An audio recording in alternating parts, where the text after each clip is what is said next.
à remercier l'association, les responsables de l'association, Célestin Chilas, grand ami de l'université Moulay Ismaïl. Donc j'ai fait effectivement ma bibliographie en anglais parce que j'ai cherché la version française, je ne l'ai pas trouvée, donc j'ai basculé à l'anglaise. Mais tout simplement, je suis professeur des universités à l'Institut national polytechnique de Toulouse. Et j'étais directeur de l'école d'agro de Toulouse, puis président de l'université.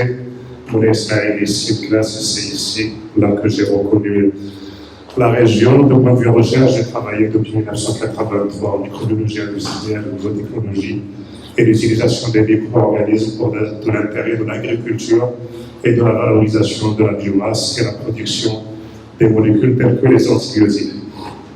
Alors aujourd'hui, je vais insister particulièrement sur la valorisation des déchets. Bon, ceci dit, en filigrane de ce que Serge Georges a présenté, il faut savoir que la Genèse, il y a la Genèse d'environ 170 millions de tonnes de molécules et macromolécules par an. 75% sont des carbohydrates et seulement 3 à 4% sont utilisés par l'homme dans la majorité à des fins alimentaires.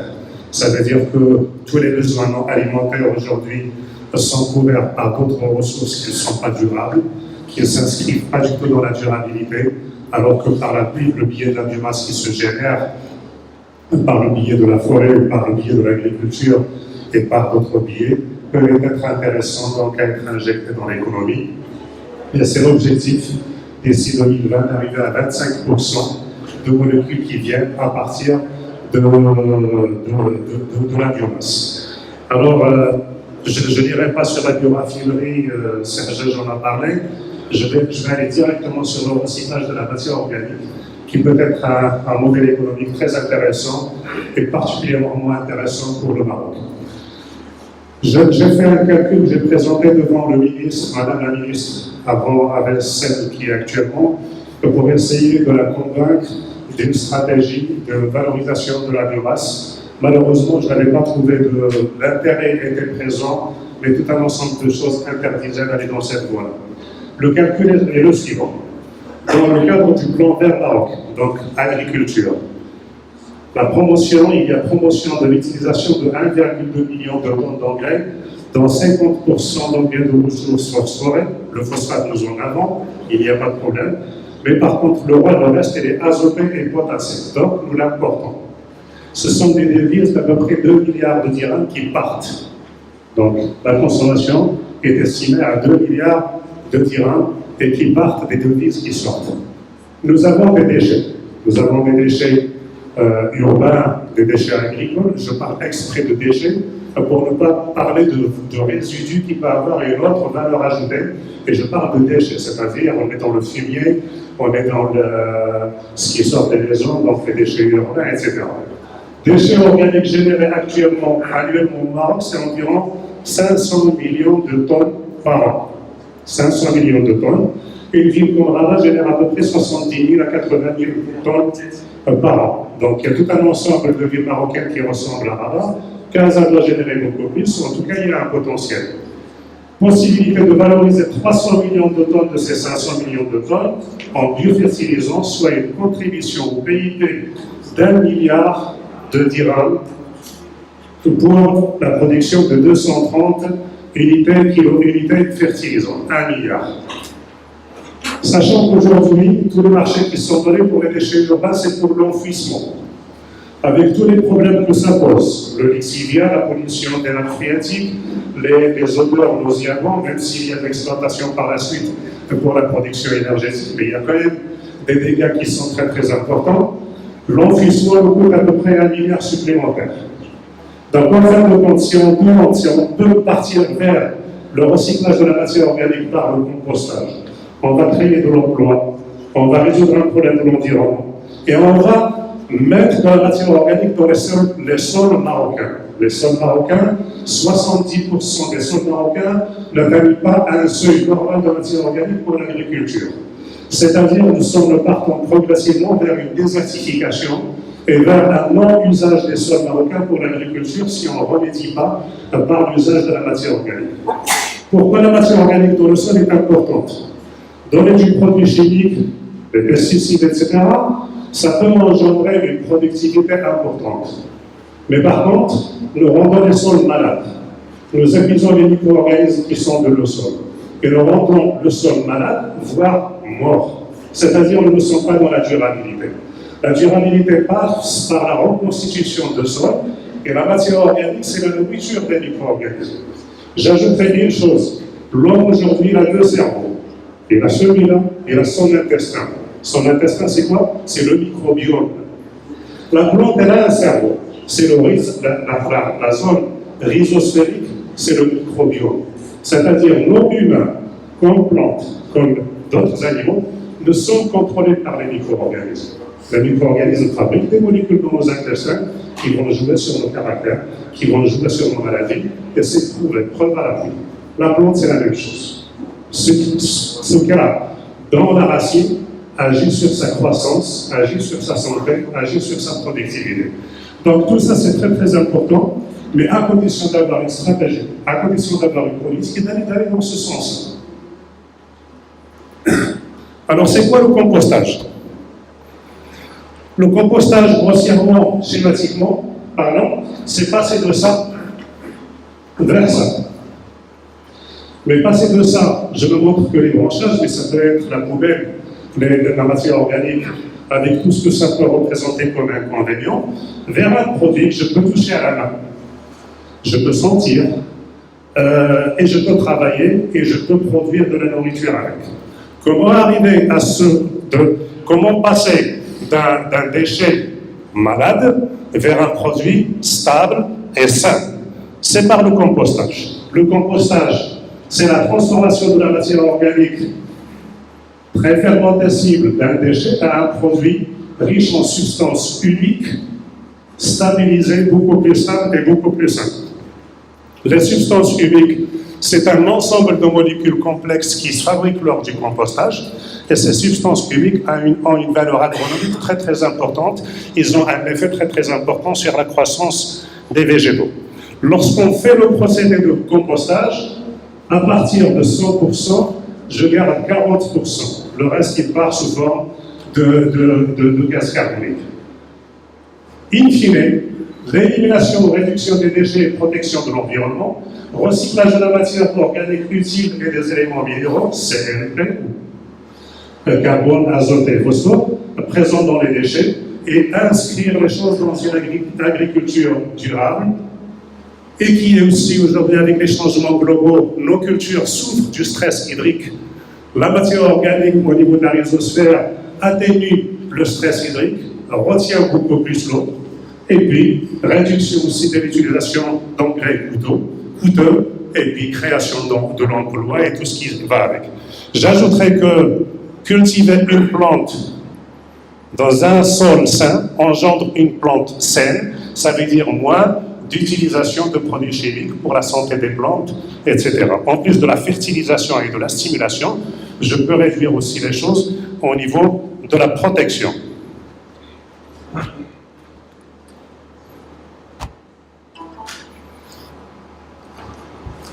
Je suis désolé, je ne sais pas ce qui s'est passé.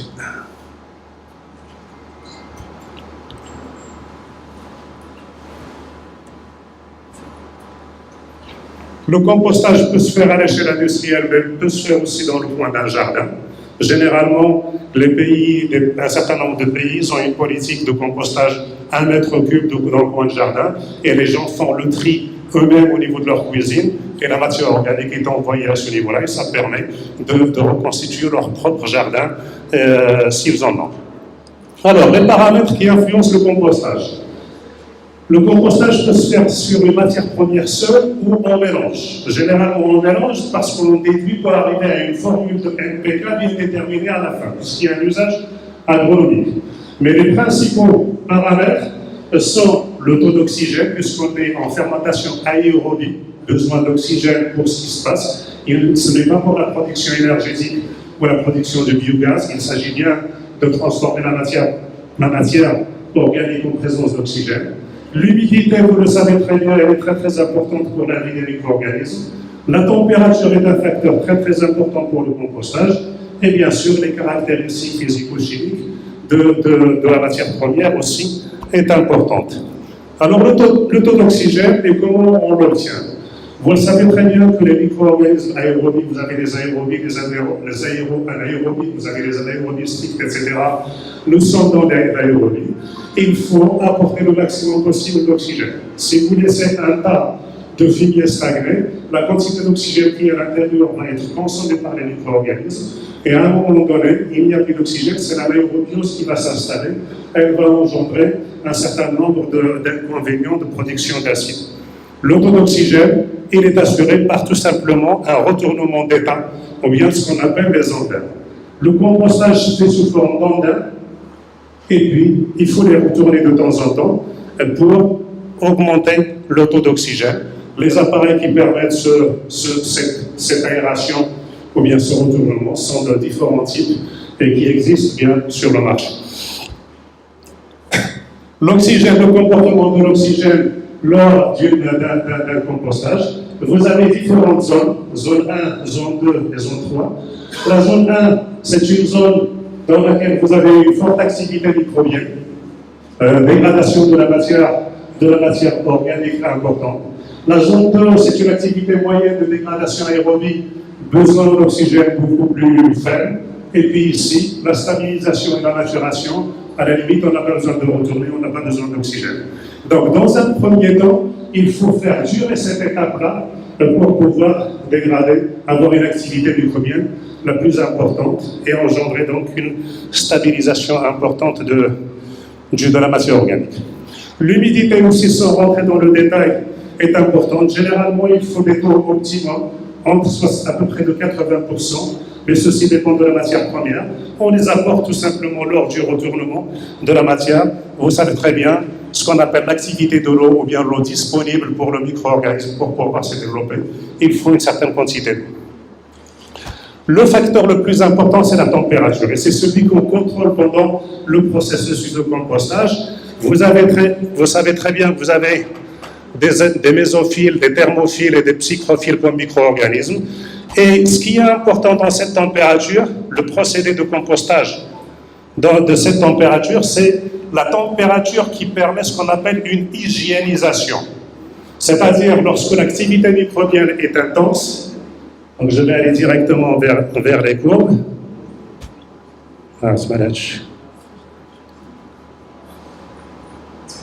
Voilà. Lorsque vous avez un processus de compostage qui se fait, vous avez la température qui va grimper et qui est due à l'activité microbienne, à la présence d'oxygène. Si vous ne faites rien, vous êtes sur cette courbe-là. Si on ne fait rien, la température va chuter et va se faire de cette manière. Vous avez une combinaison de deux mauvais paramètres, l'oxygène s'épuise, l'activité microbienne chute, l'anaérobiose s'installe et la température descend en dessous de 55 degrés. Or, il est très important de maintenir pendant longtemps au-dessus de 55 degrés. Donc, lorsqu'on constate une chute de la température, on retourne l'onde. On mélange, on apporte de l'oxygène, on apporte de l'eau, l'activité microbienne repart, la température repart, etc. Et l'objectif, c'est pendant un certain nombre de semaines, on maintient la température au-dessus de 55 degrés. C'est la phase d'hygiénisation. On détruit les micro-organismes pathogènes, on détruit les œufs d'éléments, des vers, et on détruit aussi les grains des mauvaises herbes. Ce qui différencie fondamentalement le fumier par rapport à un compost. Ne pas rapporter de grains de mauvaises herbes, ça veut dire ne pas rapporter d'herbicides par la suite en agriculture. Et avoir donc un produit qui est stabilisé.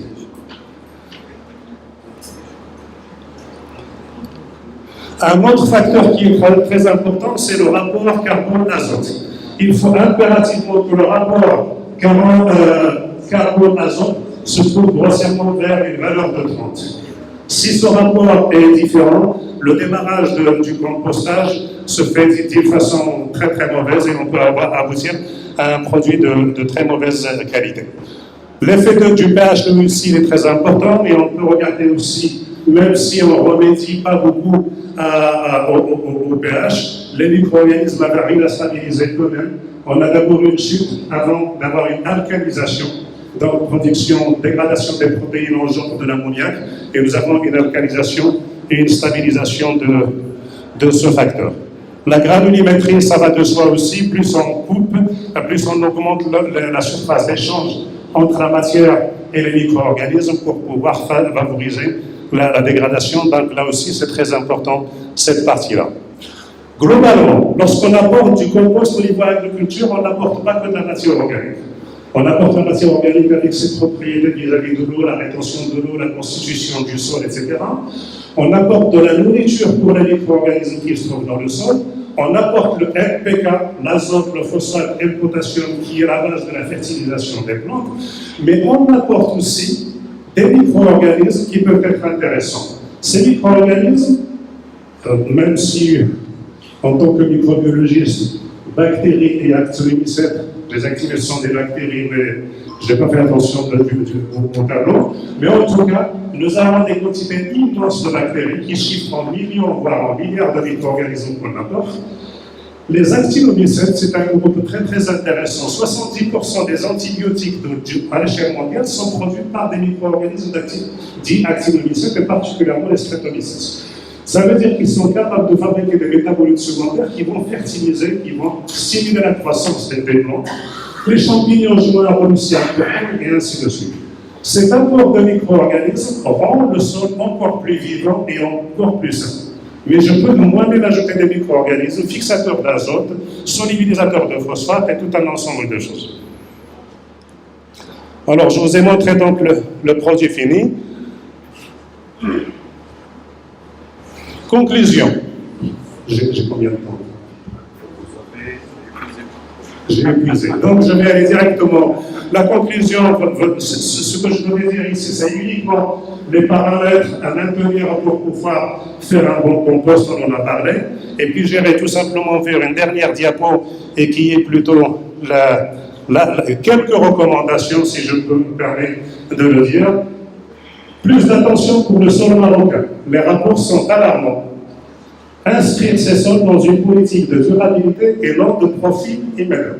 Si j'avais le pouvoir de décision, je décréterais l'état d'urgence vis-à-vis des sols marocains. C'est aussi simple que cela.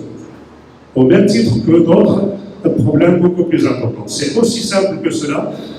Celui qui veut voir à l'ONU, il la monoculture, les céréales, le non-rapport de la matière organique, et on a désertifié le tout. Après, on s'est dit, qu'est-ce qu'on va faire? On va planter le hendia. On a planté le hendia en monoculture. Jacques Lacochny, elle a tout détruit. C'est-à-dire, nous n'avons pas de notion. On s'occupe un peu du système de production agricole et on ne s'occupe pas de l'environnement, c'est-à-dire de l'écosystème. C'est-à-dire, nous ne sommes pas encore dans l'agroécologie. Les pays industrialisés qui ont fait de la production comme cheval de bataille, mais dès qu'il faut la politique de la production à outrance vers l'agroécologie. On a comme les moyens. Nous, on va détruire pour le moment et on verra bien si on peut remédier plus tard.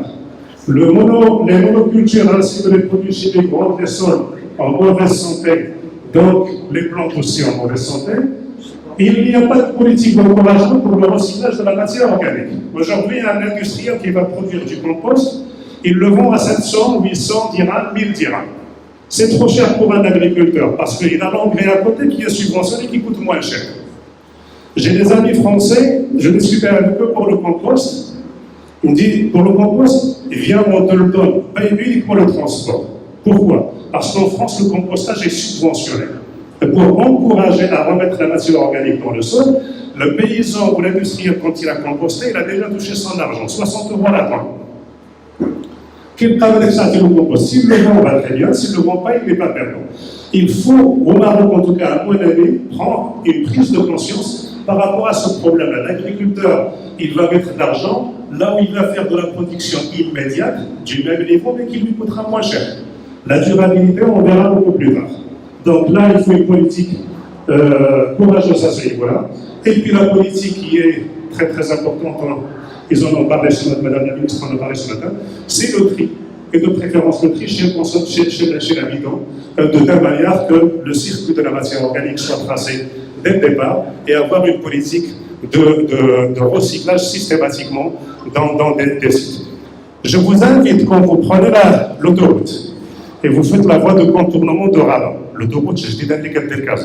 À hauteur de la crèche, c'est-à-dire là où il y a la décharge de la crèche, je vous invite à voir les cigognes et dans quel état elles se trouvent. C'est-à-dire, c'est d'autres dégâts collatéraux auxquels on ne pense pas aujourd'hui. Aujourd'hui, on a fidélisé les cigognes à s'installer à côté des décharges.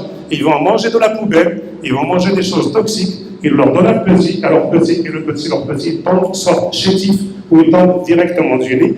Si personne n'est pas là, Chilas n'est pas là, mais il peut parler de ça avec beaucoup plus de compétences que moi. Je vous remercie.